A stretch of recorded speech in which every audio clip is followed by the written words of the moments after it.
friends, my name is Kayla Rain, and today I'm going to give you 5 reasons as to why you should read Georgia Peaches and Other Forbidden Fruits by Jaye Brown. So just a quick synopsis of this book. This book follows a main character named Jo. She is the daughter of a well-known radio evangelist, and she is getting ready to go into her senior year of high school, but unfortunately she has to move from Atlanta, Georgia, where she could be out and proud and feel pretty much accepted with a really great friend group, to Rome, Georgia, which is a small town, and she's moving in with her stepmother and her father, and she has to kind of keep her identity hidden because Rome is a small town and her new family isn't very open-minded and accepting, and her dad is afraid that she will kind of rock the boat and not have a great senior year experience. So he asks her to keep that part of her identity hidden in exchange for being able to have her own radio show where she can talk about her faith. This book follows her in her senior year and how she kind of navigates the world trying to pretend to be straight, but knowing inside that she's really wanting to be out and proud about the fact that she is a lesbian. So I want to go ahead and give you 5 reasons as to why you should read this really fantastic young adult contemporary, which I rated 5 stars because it is amazing.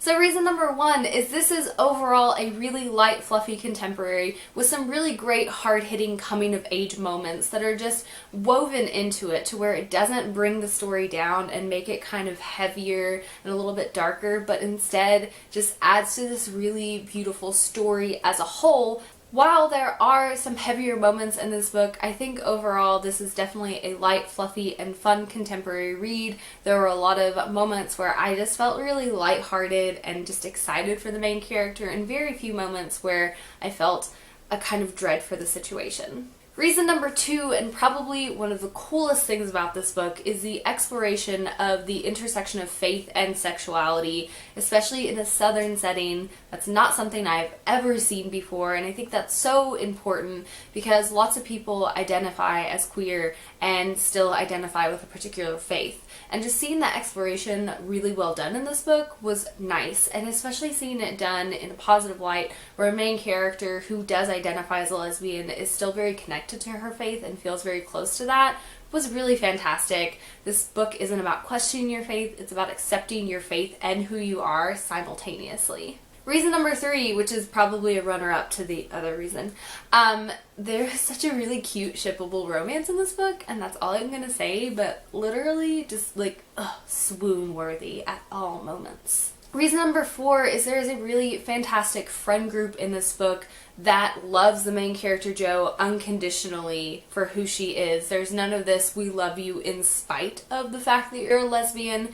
It's "we love you because you're awesome and you're amazing and you're a lesbian too, and that doesn't matter because that's who you are and you're fantastic." I really love unconditional love and friendship that doesn't say "we love you in spite of this," but says "we love you because you're exactly perfect because of who you are." And reason number 5 is this is a happy queer book, which I think there's definitely a place on bookshelves for books that explore darker topics and sad topics and everything in between, but happy queer books need to exist as well, and this is one of them. It is unapologetically happy. The main character gets to do so many amazing things in this book and just live a happy teenage life with a family who supports her, friends who support her, and just the really cute, swoony romance that every queer teenager deserves. Anyway, that has been it for today's video. I hope that these reasons have kind of swayed you to read this book because it was so amazing. I loved it so much. It's definitely going to end up on my top 10 favorite books of 2016. Just a quick spoiler alert there.